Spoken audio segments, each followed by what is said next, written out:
പിതാവിന്റെയും പുത്രന്റെയും പരിശുദ്ധാത്മാവിന്റെയും നാമത്തിൽ ആമേൻ.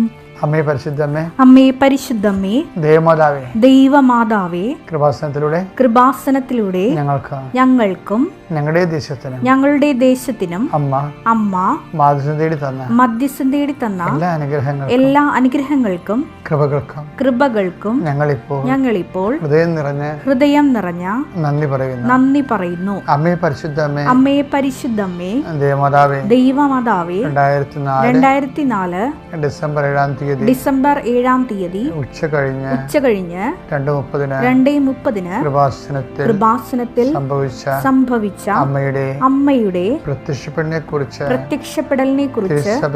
തിരുസഭയ്ക്ക് സമർപ്പിച്ചിരിക്കുന്ന പഠനരേഖകളുടെ മേൽ സഭാത്മകമായ പഠനം ആരംഭിക്കുവാൻ ഞങ്ങൾ പ്രാർത്ഥിക്കുന്നു. അമ്മേ പരിശുദ്ധമ്മേ, ഭൂസ്വർലോകങ്ങളുടെ രാജ്ഞിയായ അങ്ങേയ്ക്ക് ഭൗമ സംരക്ഷണത്തിനായി പ്രപഞ്ച പ്രകൃതിയെ തന്നെ തിരുസഭ പ്രതിഷ്ഠിക്കുവാൻ ഈ പ്രത്യക്ഷീകരണം വഴി ഇടയാക്കണമേ.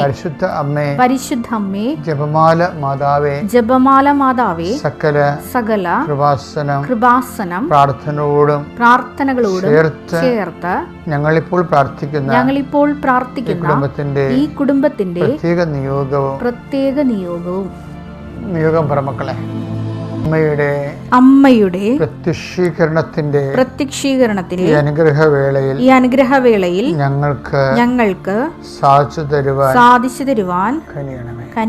വിശ്വാസ പ്രമാണം. സർവശക്തനായ പിതാവും ആകാശത്തിന്റെയും ഭൂമിയുടെയും സൃഷ്ടാവുമായ ദൈവത്തിൽ ഞാൻ വിശ്വസിക്കുന്നു. അവിടുത്തെ ഏകപുത്രനും ഞങ്ങളുടെ കർത്താവുമായ ഈശോമിശിഹായിലും ഞാൻ വിശ്വസിക്കുന്നു. ഈ പുത്രൻ പരിശുദ്ധാത്മാവിനാൽ ഗർഭസ്ഥനായി കന്യകാമറിയത്തിൽ നിന്ന് പിറന്ന് പൊന്തിയോസ് പീലാത്തോസിന്റെ കാലത്ത് പീഡകൾ സഹിച്ച് കുരിശിൽ തറയ്ക്കപ്പെട്ട് മരിച്ച് അടക്കപ്പെട്ട് പാതാളങ്ങളിൽ ഇറങ്ങി മരിച്ചവരുടെ ഇടയിൽ നിന്ന് 3-ാം നാൾ ഉയർത്ത് സ്വർഗത്തിലേക്ക് എഴുന്നള്ളി സർവശക്തിയുള്ള പിതാവായ ദൈവത്തിന്റെ വലതുഭാഗത്തിരിക്കുന്നു. അവിടെ നിന്ന് ജീവിക്കുന്നവരെയും മരിച്ചവരെയും വിധിക്കുവാൻ വരുമെന്നും ഞാൻ വിശ്വസിക്കുന്നു. പരിശുദ്ധാത്മാവിലും ഞാൻ വിശ്വസിക്കുന്നു. വിശുദ്ധ കത്തോലിക്കാ സഭയിലും പുണ്യവാന്മാരുടെ ഐക്യത്തിലും പാപങ്ങളുടെ മോചനത്തിലും ശരീരത്തിന്റെ ഉയർപ്പിലും നിത്യമായ ജീവിതത്തിലും ഞാൻ വിശ്വസിക്കുന്നു. ആമേൻ.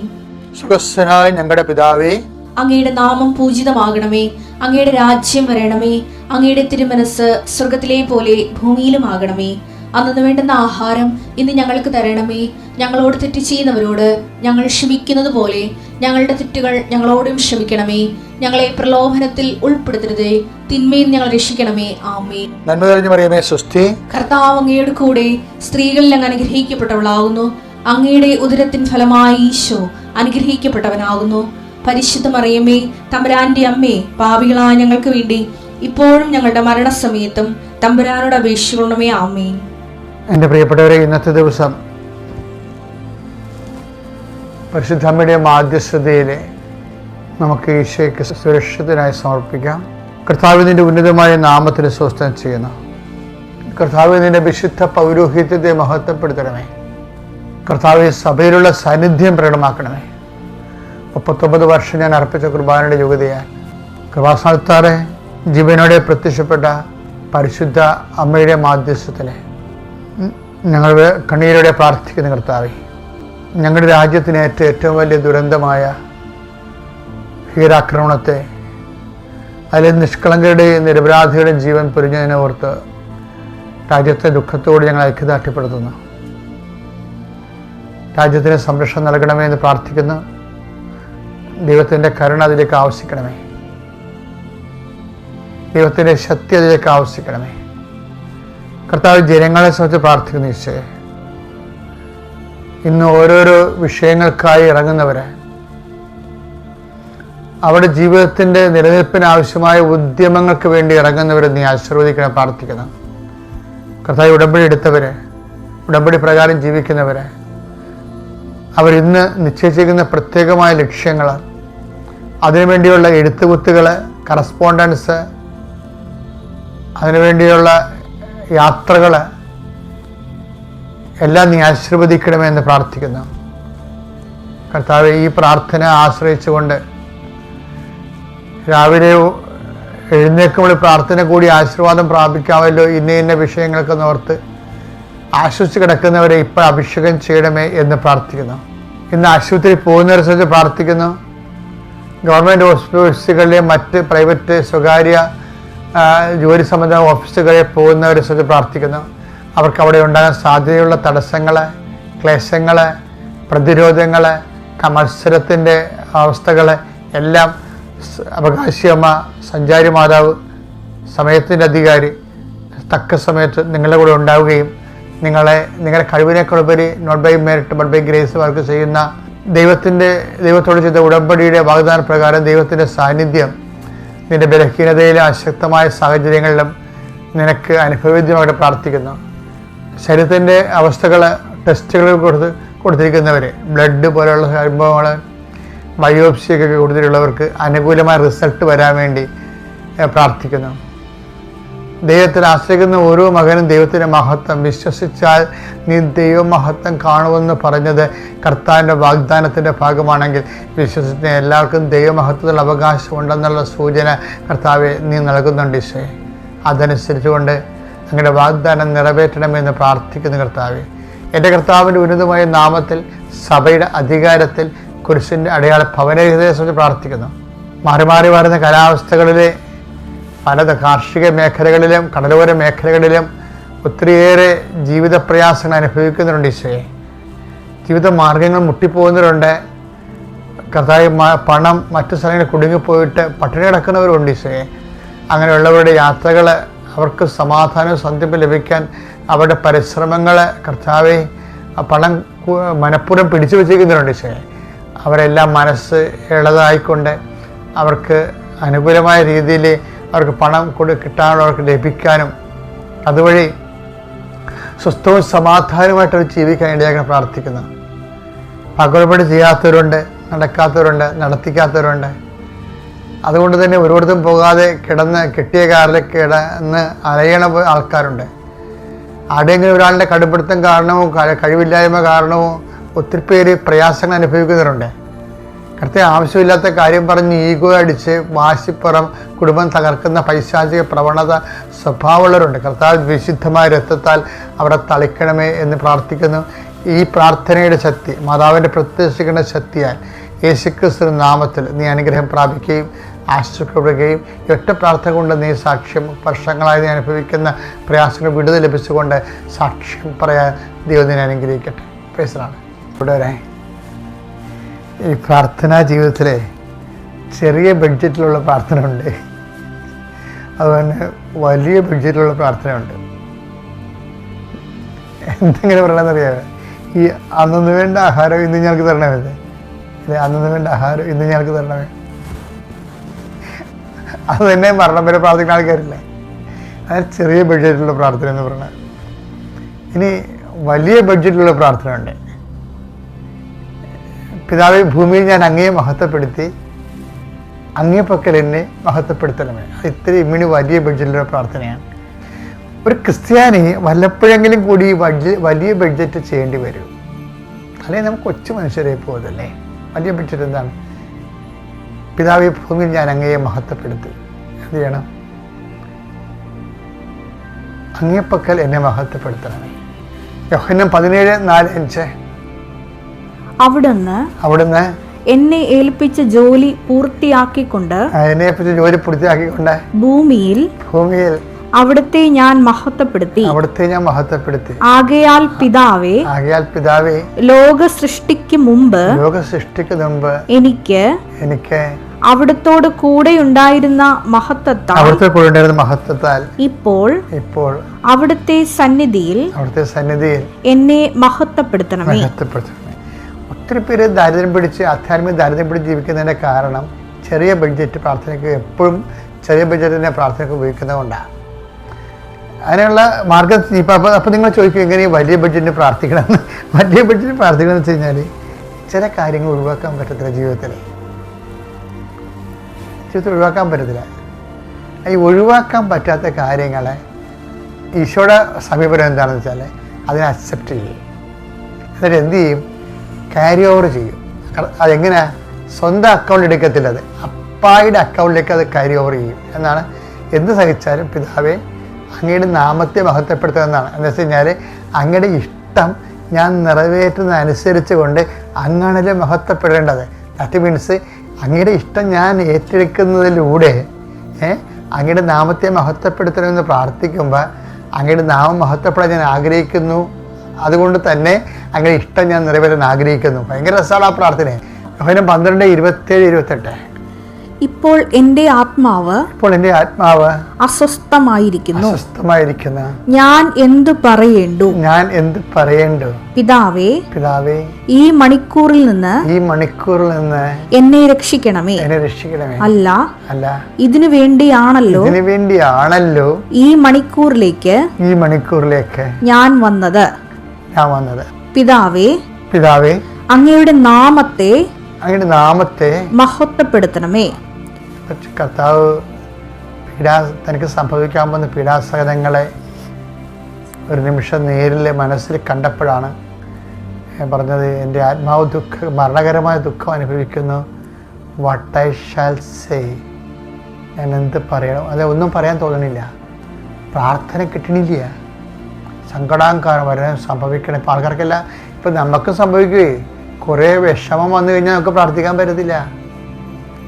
അപ്പോൾ അതുകൊണ്ട് നിങ്ങൾക്ക് പ്രാർത്ഥിക്കാൻ പറ്റാത്തതുകൊണ്ട് നിങ്ങൾ വിഷമിക്കരുത്. കർത്താവ് എന്താ പറഞ്ഞത്?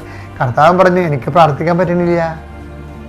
അതാ പിതാവേ, എൻ്റെ ആത്മാവ് മരണകരമായ ദുഃഖം അനുഭവിക്കുന്ന കാരണം എനിക്ക് പ്രാർത്ഥിക്കാൻ പറ്റണില്ല. എന്താ പറഞ്ഞത്? ഞാനെന്ത് പറയണ്ടു? അതാണ്, ഞാനെന്ത് പറയണ്ടു. അപ്പോൾ പ്രാർത്ഥിക്കാൻ പറ്റും, പ്രയാസം കൊണ്ട് പ്രാർത്ഥിക്കാൻ പറ്റാതെ വരുമ്പോൾ അതാണ് ബിഗ് ബഡ്ജറ്റിലുള്ള പ്രാർത്ഥന. എന്താണ്? അങ്ങയുടെ നാമത്തെ മഹത്വപ്പെടുത്തണമേ എന്ന് വെച്ച് കഴിഞ്ഞാൽ വെറുതെ ദൈവം മഹത്വപ്പെടല്ല. ദൈവത്തിൻ്റെ നാമം മഹത്വപ്പെടുന്നെങ്കിൽ ദൈവത്തിൻ്റെ ഹിതം. ഇപ്പോൾ യൂദാസ് ഒറ്റിക്കൊടുക്കാൻ വരണം, എൻ്റെ ആത്മാവ് മരണകരമായ വേദന അനുഭവിക്കുന്നു, പക്ഷേ എന്ത് ചെയ്യണം? അത് ദൈവഹിതമാണെങ്കിൽ നടക്കട്ടെ എന്ന് കാരണം. അതുകൊണ്ടാണ് അവനെ സ്നേഹിത എന്ന് വിളിക്കണത്. അല്ലെങ്കിൽ ശത്രു എന്ന് വിളിച്ചാൽ മതി, നീ ചതിയാന്ന് പറഞ്ഞാൽ പോരെ.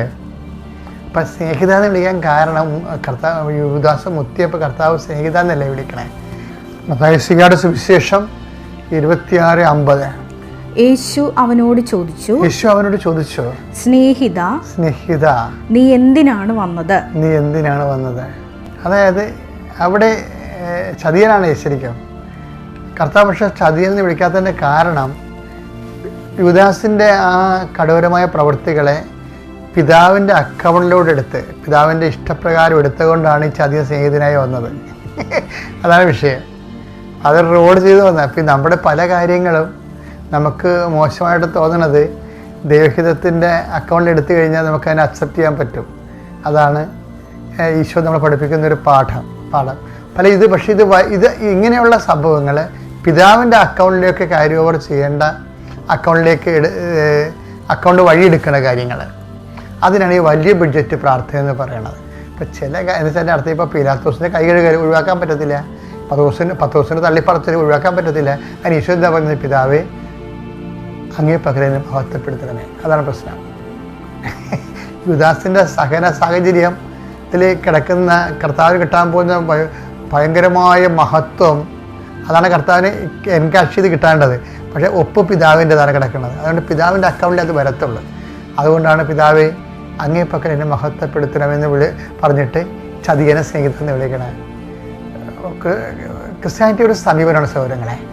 ഇതിങ്ങനെയാണ് ലോകത്തെ ജയിക്കുന്നത്. ഈശോ പറഞ്ഞില്ലേ, ലോകത്ത് നിങ്ങൾ ഞെരുക്കങ്ങളുണ്ടാകും, എങ്കിലും ധൈര്യമായിരിക്കണം, ഞാൻ പിതാവിൻ്റെ അക്കൗണ്ടിലോട്ട് എടുത്തിട്ടാണ് അത് സ്വീകരിച്ചപ്പോഴാണ് ഞാൻ ലോകത്തെ ജയിച്ചത്. Like the word of God. Yohannan 16:33. നിങ്ങൾ എന്നിൽ സമാധാനം കണ്ടെത്തേണ്ടതിനാണ്. ഇങ്ങനെയാണ് സമാധാനം കണ്ടെത്തുന്നത്. പ്രശ്നകാലങ്ങളിൽ കർത്താവ് സമാധാനം കണ്ടെത്തുന്നത് ഇങ്ങനെയാണ്. കർത്താവ് സമാധാനം കണ്ടെത്തിയ പിതാവിൽ നിന്നാണ്. അപ്പോൾ കർത്താവിൻ്റെ സമീപനത്തിലൂടെയാണ് നമ്മൾ സമാധാനം കണ്ടെത്തേണ്ടത്. പറഞ്ഞോളൂ.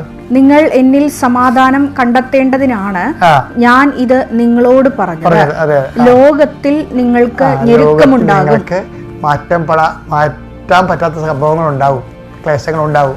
എങ്കിലും ധൈര്യമായിരിക്കും, നിങ്ങളെ ധൈര്യമായിരിക്കണം. ഞാൻ ലോകത്തെ കീഴടക്കിയിരിക്കുന്നു.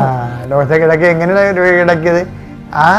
അത് മഹത്വമാണെന്ന് മനസ്സിലാക്കിയിട്ട് പിതാവിൻ്റെ ഒപ്പാണ് ആ സഹനത്തെ കിടക്കണം കണ്ടിട്ട് പിതാവിൻ്റെ ഇഷ്ടം അനുസരിച്ച് പിതാവിൻ്റെ അക്കൗണ്ടിലൂടെ അത് മാറിയെടുത്ത്. അതാണ് അങ്ങേ പക്കൽ എന്നെ മഹത്വപ്പെടുത്തുന്നത് പറയുന്നത്. അപ്പോൾ ഇതാണ് ബിഗ് ബഡ്ജറ്റ് എന്ന് പറയുന്നത്. എന്ന് വെച്ച് കഴിഞ്ഞാൽ വലിയ കൃപയാണ് അതിൻ്റെ വരുമാനമൊക്കെ ലഭിക്കുന്നത്. അതുകൊണ്ട് സ്മോൾ ബഡ്ജറ്റിൽ കിടന്ന ജീവിതം എപ്പോഴും നശിപ്പിക്കാതെ ഇടയ്ക്കൊക്കെ ബിഗ് ഗെറ്റ് ചെയ്യാൻ സാധിക്കുന്നത് ദൈവാനുഗ്രഹമാണ്. ആദ്യം നിങ്ങൾ മനസ്സിലാക്കേണ്ട ഒരു കാര്യം, ഇവിടെ തീർത്ഥാടനത്തിലിരിക്കുന്നവർ നിങ്ങളുടെ കാര്യത്തിലൊരു തീരുമാനമായിട്ടുണ്ട്. എന്താ കാര്യത്താൽ ക്രിസ്മസുമായിട്ടൊരു ധ്യാനം കൂടാൻ ദൈവം വിളിച്ചിരിക്കുന്നു. കൈയടിച്ച് കർത്താവിനെ മക്കളെ ആദ്യം ചെയ്യേണ്ടതേ നിങ്ങൾക്ക് കർത്താവിന് ഇതിൻ്റെ ഒരു ഇന്ധനം എന്ന് പറയുന്നത് ദൈവസ്നേഹമാണ്. ഉടമ്പടിയിൽ കുറച്ചുകൂടി റിഫൈൻഡ് ലവ് ഓഫ് ഗോഡ് ആയിരിക്കും. നമ്മൾക്ക് ക്രൂഡ് ഓയിലും അല്ലേ, ക്രൂഡ് ഓയില്, അതുപോലെ തന്നെ ഡീസല്, പിന്നെന്താ പെട്രോള്, ഏവിയേഷൻ ഓയിൽ. അപ്പോൾ റിഫൈനിങ്ങിൻ്റെ ഒരു ഡിഗ്രീസ് ഓഫ് പെർഫെക്ഷൻസ് ഉണ്ട്. അപ്പോൾ ക്രൂഡ് ഓയിൽ എന്ന് പറയുമ്പോൾ അത് എന്തുമാത്രം റിഫൈൻ ചെയ്തെടുത്തിട്ടാണ് പിന്നീട് ഡീസലാക്കണത്. അതുപോലെ ലവ് ഓഫ് ഗോഡിലും ഇതുണ്ട്. ദൈവസ്നേഹത്തിലും ചിലരുടെ ദൈവസ്നേഹത്തിൻ്റെ നിലവാരം ക്രൂഡ് ഓയിലായിരിക്കും. ക്രൂഡ് ഓയിലിൻ്റെ കുഴപ്പമെന്ന് വെച്ച് കഴിഞ്ഞാൽ സാധ്യതയുണ്ട്, ഡീസലിൻ്റെ സാധ്യതയുണ്ട് ക്രൂഡ് ഓയിലിൽ, പെട്രോളിൻ്റെ സാധ്യത അതിൽ നിന്ന് എടുക്കാൻ പറ്റും. ഓക്കെ, ഏവിയേഷൻ വിമാനം വരെ പറപ്പിക്കാനുള്ള ഏവിയേഷൻ ഓയിൽ ക്രൂഡ് ഓയിൽ നിന്ന് എടുക്കാൻ പറ്റും, അത് സാധ്യതയാണ്. പക്ഷെ ഇപ്പോൾ ഒന്നും ഉപയോഗിക്കാൻ പറ്റത്തില്ല. ചില ദൈവസ്നേഹക്കാർക്ക് ഇങ്ങനൊരു കുഴപ്പം വരും. അവർക്ക് ദൈവസ്നേഹമുണ്ട്, പക്ഷേ ഇത് വർക്കിംഗ് കണ്ടീഷനല്ല. ദൈവസ്നേഹത്തിൻ്റെ കുഴപ്പം വെച്ച് കഴിഞ്ഞാൽ നമ്മൾ വെറുതെ സ്നേഹിക്കണമെന്ന് പറഞ്ഞാൽ ഏക്കത്തില്ല. കാര്യം ഏക്കാത്തതിൻ്റെ കാര്യം ദൈവം മനുഷ്യനല്ലാത്തത് കൊണ്ടാണ്.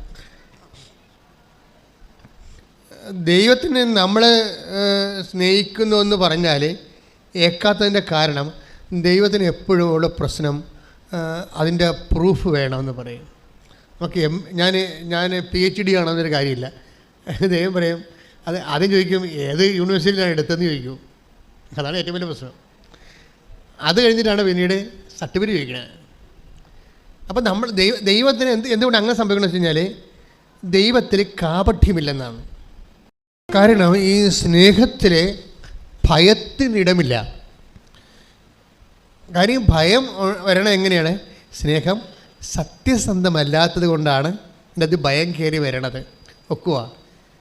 ഒക്കത്തില്ലേ, വിശ്വസിക്കുക, ദൈവം ഏറ്റെടുക്കുക, അവിടെയെല്ലാം നമുക്കൊരു കറ കളഞ്ഞ സ്നേഹമാണെങ്കിൽ അതിനകത്ത് ഭയത്തിന് സ്ഥാനമില്ല. അപ്പോൾ ഭയത്തിൻ്റെ അംശം സ്നേഹത്തിലുണ്ടോ? ഇപ്പോൾ അതൊക്കെ ജപ്തി നടപടിയാണ്. അപ്പോൾ നീ ഉടമ്പടി എടുത്തിട്ടുണ്ട്, പക്ഷെ നിനക്ക് ഭയമുണ്ട്, ബാങ്കുകാരൻ പണി തരുമോ? ദാറ്റ് മീൻസ് അവിടെ ദൈവത്തിൻ്റെ സ്നേഹത്തിൽ ഇപ്പം ചില ആൾക്കാർക്ക് കിണ്ണം കഴിച്ച് ഇവിടെ എന്താണ്, ഒരു ദിവസം ഉണ്ടല്ലോ ഒരു സാക്ഷി ഉണ്ടായി, ഭയങ്കര രസമായി. ആങ്ങളെ വണ്ടി ഇടിച്ച്, ഞാൻ എപ്പോഴും ഓർക്കുന്ന സാക്ഷ്യം, കൂട്ടുകാരത്തി വിളിച്ചു പറഞ്ഞ് ഇടി അറിഞ്ഞടി. അപ്പോഴേ ഇവളുടെ സംസാരം കേട്ടപ്പോൾ എന്ത് എന്ന് ചോദിച്ചപ്പോൾ മനസ്സിലായി അറിഞ്ഞിട്ടില്ല എന്ന് പറഞ്ഞു. എന്നാൽ പിന്നെ കുഴപ്പമില്ല എന്ന് പറഞ്ഞു. എന്നുവെച്ചാൽ പിന്നീട് അവളുടെ കൂട്ടുകാരത്തി ഇവളുടെ ആങ്ങളെ വണ്ടി ഇടിച്ച കാര്യം അറിഞ്ഞു, ഇവർക്ക് പാസ് ചെയ്യുകയും, പക്ഷെ ഇവളെ അറിഞ്ഞിട്ടില്ല.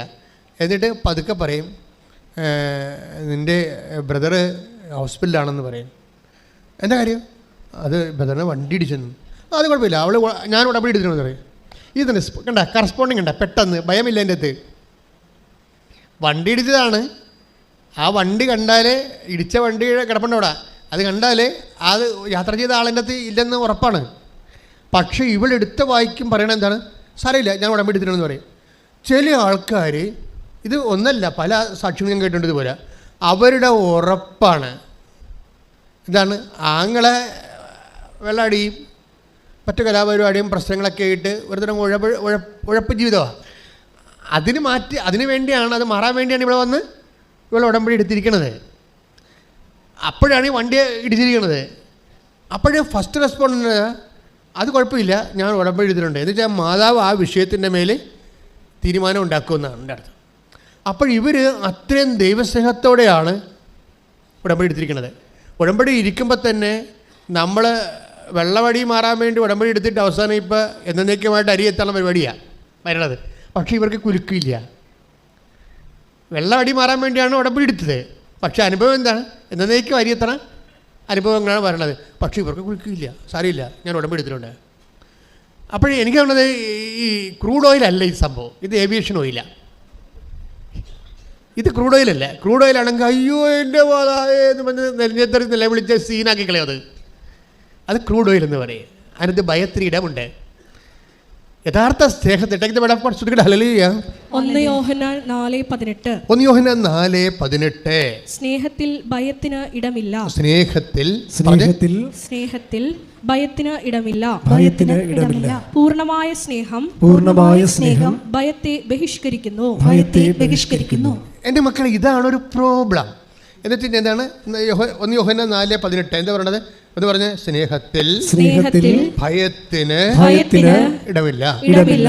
എന്നിട്ട് വചനം വ്യക്തത കൊടുക്കണം. കണ്ട, പൂർണ്ണമായ സ്നേഹം പറഞ്ഞേ, പൂർണ്ണമായ സ്നേഹം ഭയത്തെ ദൂരീകരിക്കുന്നു. അപ്പോഴേ എപ്പോഴാണ് ഈ ഭയം കുറഞ്ഞ് വരണത്? പൂർണ്ണമായ സ്നേഹം എന്ന് പറഞ്ഞ ഒരു ആശയമുണ്ട്. എന്താണ്? ദൈവത്തെ നമുക്ക് ഭാഗികമായി സ്നേഹിക്കാം, അതേസമയം അതുപോലെ ദൈവത്തെ സ്നേഹിക്കാം, അതുപോലെ അമ്മനെ സ്നേഹിക്കാം, അപ്പനെ സ്നേഹിക്കാം. ഷെയ്ഡ് ലവ് ഉണ്ടാകും. ഷെയ്ഡ് ലവ് ദൈവത്തിന് അറിയാം ഇത് കാപട്യമുണ്ടെന്ന്. എന്നോട് പറഞ്ഞത് കാപട്യമെന്നാണ് പറഞ്ഞത്. ഭയമെന്ന് പറഞ്ഞതിന് പകരം കാപട്യമെന്നാണ് പറഞ്ഞത്. അതാണ് ഞാൻ ചോദിച്ചത്, അങ്ങനെ വചനം ഉണ്ടാകാൻ ചോദിച്ചതിൻ്റെ കാരണം അതാണ്. സ്നേഹത്തിൽ ഭയത്തിന് ഇടമില്ലെന്ന് വെച്ച് കഴിഞ്ഞാൽ, ഭയത്തിന് ഇടമുണ്ടെങ്കിൽ ആ സ്നേഹത്തിൽ കാപട്യമുണ്ടെന്ന് അർത്ഥം. ഇറ്റ് ഈസ് ഷെയ്ഡ് എന്ന് വെച്ചാൽ ഒരു ഓപ്ഷൻ വന്നാൽ ദൈവത്തിന് 1-ാം സ്ഥാനം. ഞാൻ ഇന്നലെ എൻ്റെ ഈ പട്ടത്തിൻ്റെ 23-ാം തീയതി ഇന്നലെ പട്ടത്തിൻ്റെ 39ാമത്തെ വർഷത്തിലേക്കുള്ള പ്രാർത്ഥനയായിരുന്നു ഇവിടെ നടന്നത്.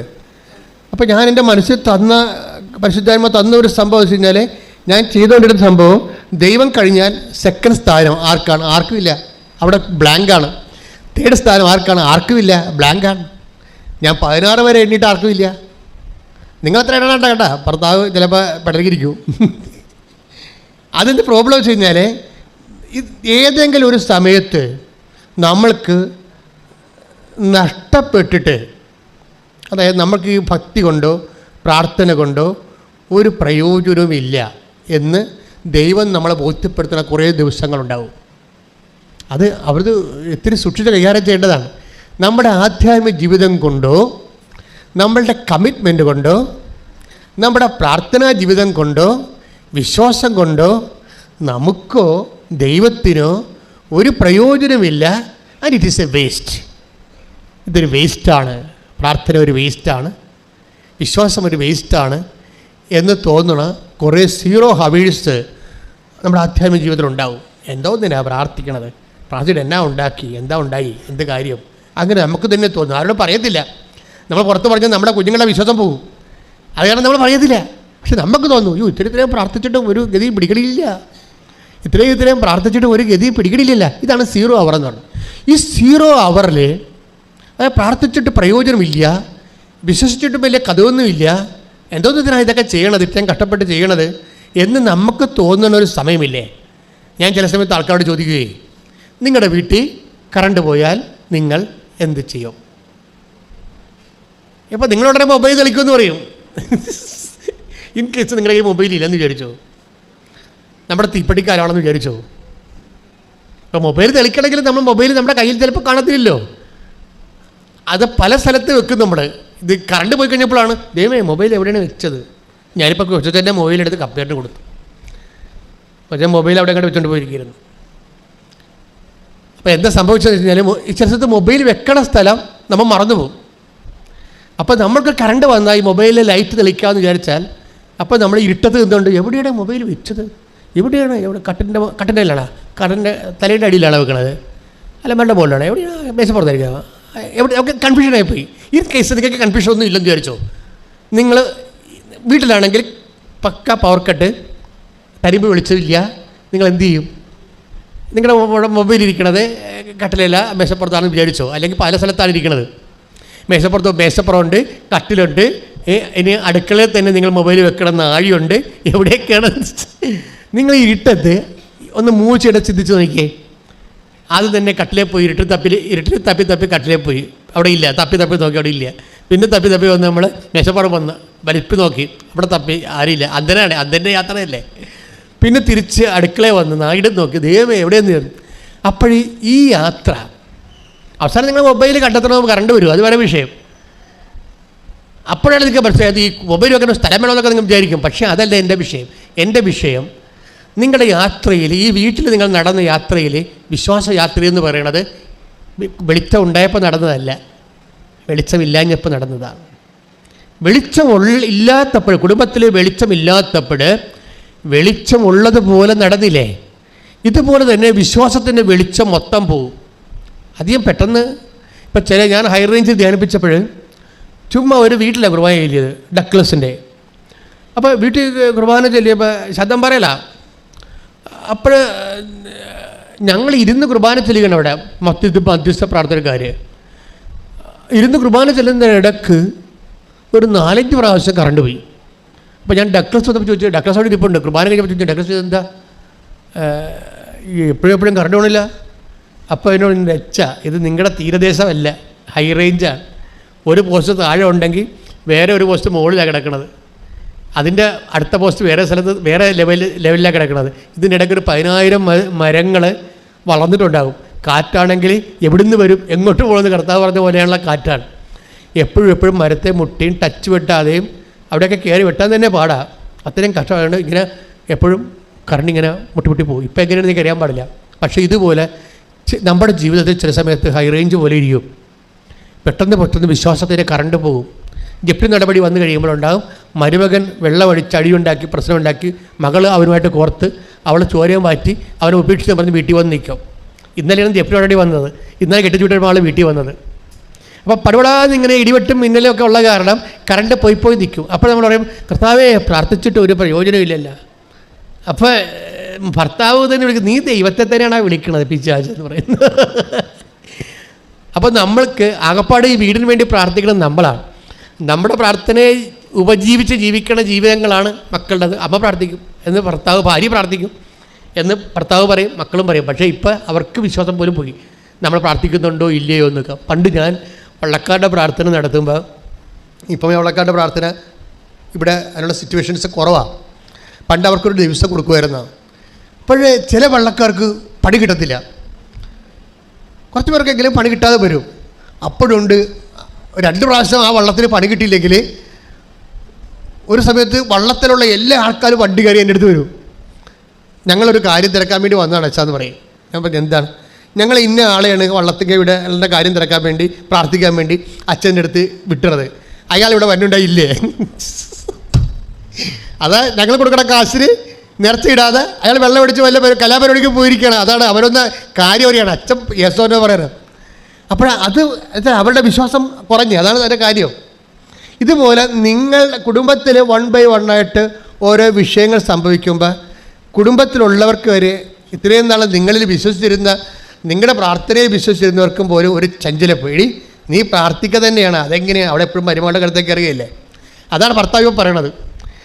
അപ്പോൾ നീ പ്രാർത്ഥിക്കാൻ തന്നെയാണ് കൃപാസനത്തിൽ പോകണമെന്ന് ചോദിക്കുമ്പോൾ ഭർത്താവ് തന്നെ പറയും, അവളെങ്ങനെയാണ് അവളെ കുടമ്പടി എടുക്കും, മരുമകളുടെ കടുത്തേക്കിലും കയറും, പിന്നെ എങ്ങനെയാണ് ശരിയാകേണ്ടത്? അപ്പോൾ നമ്മൾക്ക് ഗ്രിപ്പ് പോയിക്കൊണ്ടിരിക്കുകയാണ്. എന്തെങ്കിലും സംഭവിക്കുമ്പോൾ ഗ്രിപ്പ് പോകുമ്പോൾ നമുക്കറിയാമല്ല, ഒരു സ്ഥലത്ത് നടന്നു പോകുന്ന മറ്റ് പല സ്ഥലത്ത് നടന്നു പോരും. അതാണ് കുഴപ്പം.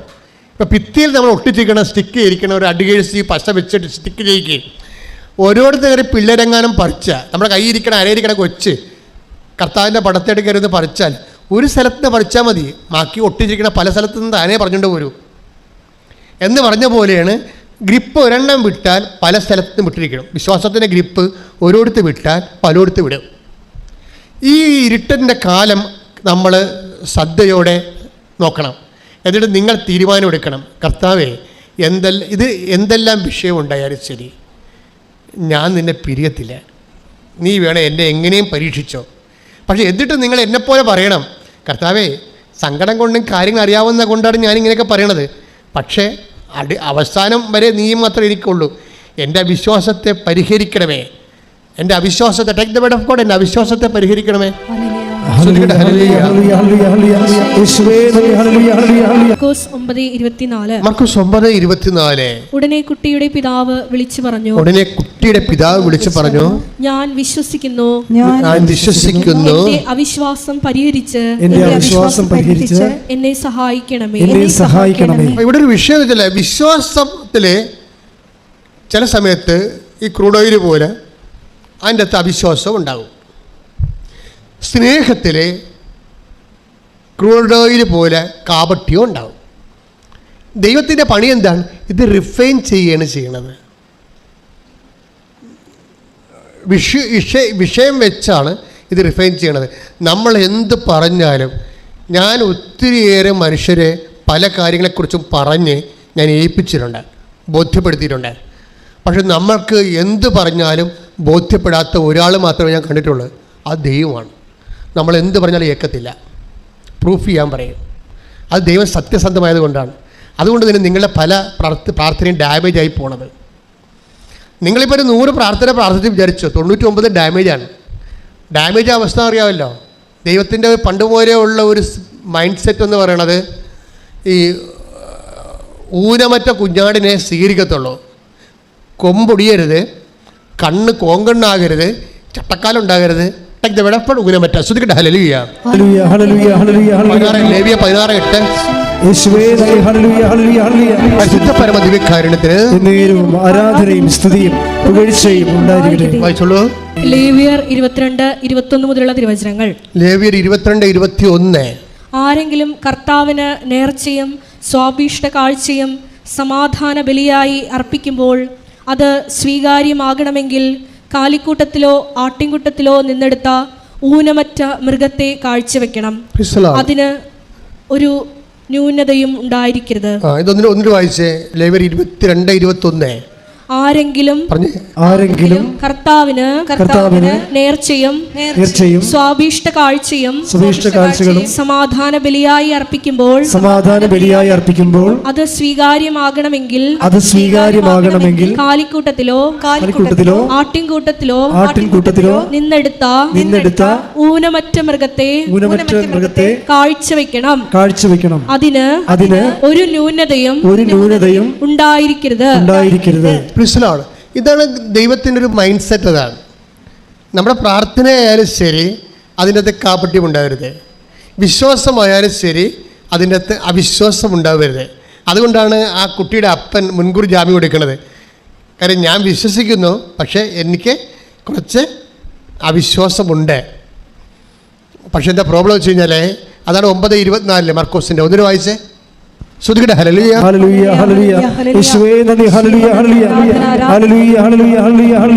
മർക്കോസ് 9:24. ഉടനെ കുട്ടിയുടെ പിതാവ് വിളിച്ചു പറഞ്ഞു, ഞാൻ വിശ്വസിക്കുന്നു, എന്റെ അവിശ്വാസം പരിഹരിച്ച് എന്നെ സഹായിക്കണമേ. 23 വായിച്ചേ. 9:23. യേശു പറഞ്ഞു, കഴിയുമെങ്കിലെന്നോ വിശ്വസിക്കുന്നവന് എല്ലാ കാര്യങ്ങളും സാധിക്കും. പിശാച് ബാധിച്ച ഒരു മകന്റെ അപ്പനാണ് ഈ വിഷമം. ആ പിശാച് ബാധിച്ച മകനെ ഈശോൻ്റെ അടുത്ത് കൊണ്ടുവരണതാണ്. അപ്പോസ്തലന്മാരടുത്ത് കൊണ്ടുവന്നിട്ട് ചെയ്യാൻ ഒത്തില്ല, സുഖപ്പെടുത്താൻ ഒത്തില്ല. അടുത്ത് കൊണ്ടുവരുമ്പോൾ ഈശോ ചോദിക്കുന്ന ഒരു ചോദ്യമുണ്ട്. എനിക്കിത് സാധിക്കുമെന്ന് നീ വിശ്വസിക്കുന്നുവോ എന്ന് ചോദിക്കുമോ? ആ ചോദ്യമാണ്. ഇതെപ്പോഴും എല്ലാ വിഷയങ്ങൾക്കും ഉണ്ട്. ഈശോ ചോദിക്കുന്ന ഒരു ചോദ്യമുണ്ട്. എന്താണ്? എനിക്കിത് സാധിക്കുമെന്ന് നീ വിശ്വസിക്കുന്നുവോ? അപ്പോൾ അയാൾ പറയും, ഞാൻ വിശ്വസിക്കുന്നു, പക്ഷെ ഞാൻ കാറ്റഗറിസമൊന്നും പഠിച്ചിട്ടില്ല, ദൈവശാസ്ത്രമൊന്നും പഠിച്ചിട്ടില്ല, ഞാനിത് ഇതിൻ്റെ പുറത്തുള്ള ആളാണ്. പക്ഷെ എന്നൊക്കെ യഹൂദനല്ല അയാൾ യഹൂദനല്ല, അയാൾക്ക് ദൈവവചനമൊന്നും ബൈബിളൊന്നും അറിയത്തില്ല. പക്ഷേ ഈ വചനവും ബൈബിളൊന്നും അറിയത്തില്ലെങ്കിലും നമ്മുടെ കയ്യിൽ വിശ്വാസം ഉണ്ടെങ്കിൽ, അതുകൊണ്ടാണ് ഇവിടെ അക്രൈസ്തവർ ഇത്രയും സാക്ഷ്യം പറയാൻ കാര്യത. അവർക്ക് വചനവും ബൈബിളൊക്കെ അറിയണ കുറവായിരിക്കും, പക്ഷെ അവർക്ക് ഈശോയിൽ വിശ്വാസമുണ്ട്. അതാണ് എൻ്റെ വിഷയം. അപ്പോൾ ഈ വിശ്വാസത്തിൽ അയാൾ പറയണത്, ഞാൻ വിശ്വസിക്കുന്നു, പക്ഷേ എനിക്ക് കുറച്ച് പ്രോബ്ലം ഉണ്ട്. അതെന്ത് ചെയ്യണം? എൻ്റെ അവിശ്വാസം നീ പരിഹരിക്കണം. അതായത് അവിശ്വാസം നീ പരിഹരിക്കണം. അല്ലാതെ ഈ ഉള്ള വിശ്വാസം വെച്ചുകൊണ്ടിരിക്കുന്നത് ആരാൻ പറഞ്ഞത്? ഇപ്പം 40 രൂപ അല്ലെങ്കിൽ 37 രൂപയുടെ അരിക്ക് എൻ്റെ കയ്യിൽ 14 രൂപയുണ്ട്, 1 കിലോ അരി തരാൻ പറഞ്ഞാൽ തരത്തില്ല. അതാണ് വിഷയം. നമ്മൾ പലപ്പോഴും ചെയ്യുന്ന ഈ കച്ചവടത്തിൽ വരുന്നൊരു മിസ്റ്റേക്ക് അതാണ്. ഇതിൻ്റെ അകത്ത് ബാക്കി കൂടി റീഫണ്ട് ചെയ്യേണ്ടി വരും. അതുകൊണ്ട് ഈ സംഭവം വേണമെന്നുണ്ടെങ്കിൽ ഫുൾ ഫെയ്ത്ത് വേണം. ഇപ്പോഴുള്ള എൻ്റെ അവസ്ഥ എന്താണ്? എനിക്ക് വിശ്വാസമുണ്ട്, പക്ഷേ എന്താണ്, അവിശ്വാസം കുറച്ച് കാണും.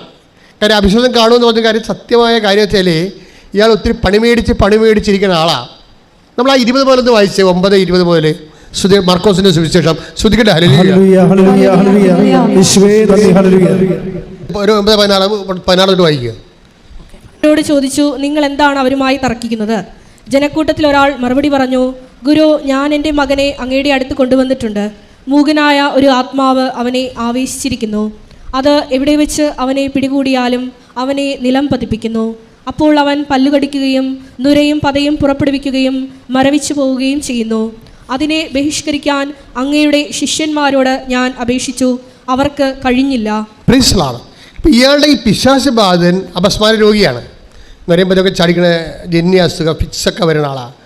അപ്പം ആ കാലങ്ങളിലെ ജന്യെ ഇതുപോലെ തന്നെ ഈ അപസ്മാരത്തേക്ക് അതിനും പിശാചബാധയുടെ ചേഷ്ട കാണിക്കുന്ന കാരണം ചിലർ പിശാചബാധയാണ് ധരിച്ചിരുന്നത്. അപ്പോൾ അത് ഇയാളെ കൊണ്ടുവന്ന് അപ്പോസ്തലന്മാരൊക്കെ കാണിക്കും. യേശുവിൻ്റെ ശിഷ്യന്മാരുടെ അടുത്ത് കാണിക്കുമ്പോൾ അവർ പ്രാർത്ഥിച്ചിട്ട് ശരിയാവത്തില്ല. അതുകൊണ്ടാണ് ഇയാളെ അവിശ്വാസം പരിഹരിക്കണമെന്ന് പറയണത്. കാര്യം അപ്പോസ്തലന്മാരുടെ മാത്രമല്ല ഈ കുട്ടിയെ കൊണ്ട് വന്നിരിക്കുന്നത്. ക്ഷേത്രങ്ങളെല്ലാം ഇതുപോലെ അനുഗ്രഹപ്പാടുകളെല്ലാം ഈ രോഗം കൊണ്ടുപോയിട്ടുണ്ട് അയാളെ. അതാണ് പ്രശ്നം. അങ്ങനെ പല സ്ഥലങ്ങളിൽ പോയി പണി മേടിച്ചിരിക്കുന്ന കാരണം പല പള്ളികളിൽ പോയിട്ടുണ്ട്, പല നൊവേന നടത്തിയിട്ടുണ്ട്, പല ധ്യാനകേന്ദ്രത്തിൽ പോയിട്ടുണ്ട്, സംഭവം നടന്നിട്ടില്ല. അപ്പോൾ നടന്ന് മടുത്തിട്ട് ഇപ്പോഴും ആ മനുഷ്യൻ വിശ്വാസം നിലനിർത്തുന്നു എന്നുള്ളതാണ് നിങ്ങൾ ചിന്തിക്കണം. അയാൾ ചില്ലറപ്പുള്ളിയല്ല. ശരിക്കും പല സ്ഥലങ്ങളിൽ പോയി ഈ രോഗത്തിന് വേണ്ടിയും സാമ്പത്തിക തകർച്ചയ്ക്ക് വേണ്ടിയും ജോലി കിട്ടാൻ വേണ്ടിയും PR വേണ്ടിയും IELTS വേണ്ടിയും വസ്തു വിൽക്കാൻ വേണ്ടിയും ആധ്യാത്മിക പുരോഗതിക്ക് വേണ്ടിയും കുടുംബസമാധാനത്തിന് വേണ്ടിയും മക്കളുണ്ടാകാൻ വേണ്ടിയും ഒത്തിരി ഇടങ്ങളിൽ പോയി കണ്ട് കേട്ടും തളർന്ന് പോയൊരു മനുഷ്യനാണ് ഇയാൾ. എന്നിട്ട് ഈ മനുഷ്യനിൽ വിശ്വാസം അവശേഷിക്കുകയാണ് ക്രിസ്തുവിനെ കാണുമ്പോൾ. അതുകൊണ്ടാണ് ക്രിസ്തു ഇവനോട് ചോദിക്കണത്, ഇത്രയും ഓടി തളർന്നതല്ലേ, പല അനുഗ്രഹത്തിൻ്റെ ഇടങ്ങളിൽ പോയതല്ലേ, അതിൻ്റെ പരിക്കുകൾ വാങ്ങിച്ചതല്ലേ, മനസ്സിടറിയതല്ലേ, നിരാശ വന്നതല്ലേ, പരാജയം തോന്നിയതല്ലേ, ഇപ്പോഴും വിശ്വാസം ഉണ്ടോ എന്ന് പറയുമ്പോൾ അയാൾ സത്യസന്ധമായിട്ട് പറയും, എന്താണ്, ഞാൻ വിശ്വസിക്കുന്നു, പക്ഷേ എനിക്ക് എൻ്റെ ജീവിതത്തിൻ്റെ പല ഘട്ടങ്ങളിലൂടെ പരാജയം വാങ്ങിച്ച കാരണം എനിക്കിപ്പോൾ ഒന്നിലും വിശ്വാസമില്ലാത്തൊരവസ്ഥയാണ്. അത് തുറന്ന് പറയണം ആ മനുഷ്യൻ. കൈയിട്ടിച്ച്